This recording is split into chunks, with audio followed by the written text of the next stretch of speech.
Morning, how are you? I hope તમે બધા મજામાં હશો. So welcome back to physio girl Nikki blog. So આજે છે 31 મે, મતલબ કે આજે આઈપીએલનો ફાઇનલ મેચ છે. તમે લોકો અમદાવાદ જોવા જવાના છીએ. સો મારું આઉટફિટ છે લો.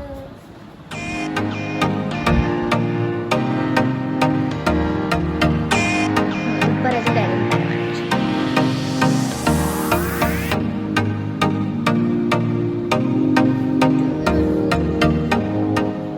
બસ હું શીખવાડો છે અમને, બોલો તો ફરે. એવું પોસિબલ ખરું મિત્તલ? એવું છે જ ને, મૂકી દે તો પોસિબલ. અલાઈ તારો ફોન અમે લઈને જતા રહીએ, તું આખો દિવસ ના યુઝ કરતી, બરાબર ને ઉમેશભાઈ? ફરવા જાઉં છું, તમે લોકો ફરવા જાવ તો મેં ના ફરવા જાઉં. હે તું કઈ જાય છે? દૂર રાખવો, તું મોઢા કઈ પર જાય ફોન છે? નહીં રાખવાનો. તું કઈ જાય છે? લે બસ હું જાઉં છું પાણીમાં નાહવા, કારણ કે મેં આજે નહીં ઘરે નહીં એટલે ફિસાલ ને કહેતા હતા નહીં તમે? તમે જ કહેતા હતા ને, કાશીભાઈ કહેતા હતા. જય શ્રી કૃષ્ણ. મમ્મી તો જમે છે હજી. જય શ્રી કૃષ્ણ બાપા. દાદા જય શ્રી કૃષ્ણ. દાદાને તો પગે લાગીને જાઉં, કેમ કે મોડું નહીં એટલે. તો દોસ્તો અમે ફાઇનલી નીકળી ગયા છે નરેન્દ્ર મોદી સ્ટેડિયમ પર જવા માટે. શાબાશ! અને આ રહ્યા ઉમેશભાઈ અને આ એમના બીજા ફ્રેન્ડ્સ છે, એમની કારમાં જઈ રહ્યા છે અમે લોકો. ये है हमरा मुन्ना. कौन जीतसे उमेशભાઈ આજે? वाह क्या सीन है. તમને શું લાગે છે કોણ જીતશે? अरे बाबा જીટી જીતશે, બટ અમે કહીએ છીએ મેજોરિટી આરસીબી ની છે ને. हमारे यहाँ ऐसा ही होता है. સો એ જ જીતવું જોઈએ. A few moments later. Then we had some light refreshment. સો અહીંયા અમે વડાપાવ, દાબેલી વગેરે ખાધું હતું. અને તમે પાર્કિંગથી જેમ ચાલતા ચાલતા સ્ટેડિયમ સુધી જશો તો તમને અહીંયા ઘણી બધી આરસીબી વગેરેની જર્સી મળી જશે, જેની પ્રાઇસ ડિફરન્ટ હોય છે. मैं क्या करूं? हो गया. So finally we are at the Narendra Modi stadium. ચલો. સો દોસ્તો અમે નરેન્દ્ર મોદી સ્ટેડિયમના અંદર પહોંચી ગયા છે. પણ બહુ જ crowd છે. शाबाश बेटा.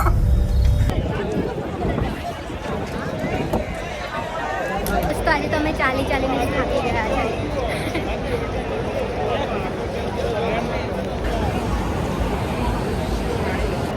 અને દોસ્તો સ્ટેડિયમના અંદર પાણીની બોટલ વગેરે ખૂબ જ મોંઘું મળે છે. સો તમે ફર્સ્ટ ટાઈમ જતા હોય તો કેશ વધારે લઈને જજો. અને હા દોસ્તો, તમે કમેન્ટ સેક્શનમાં જરૂરથી કહેજો તમે આરસીબીના ફેન છો કે જીટીના. સો તમે અહીંયા જોઈ શકો છો કેટલો બધો ક્રાઉડ છે.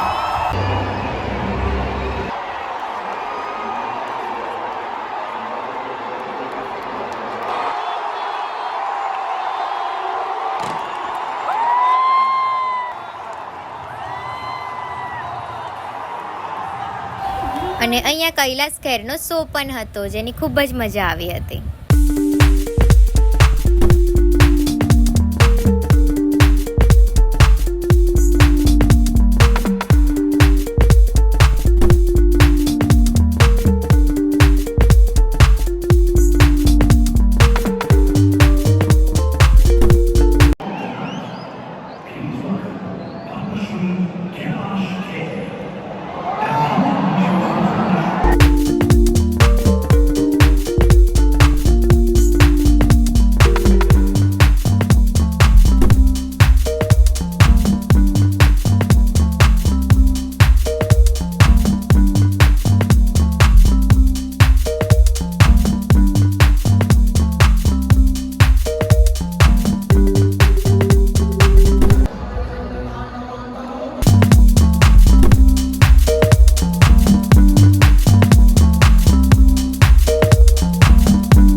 હવે અમે ઘર જવા માટે નીકળી ગયા હતા, બટ રિટર્નમાં પણ ખૂબ જ ટ્રાફિક હતું.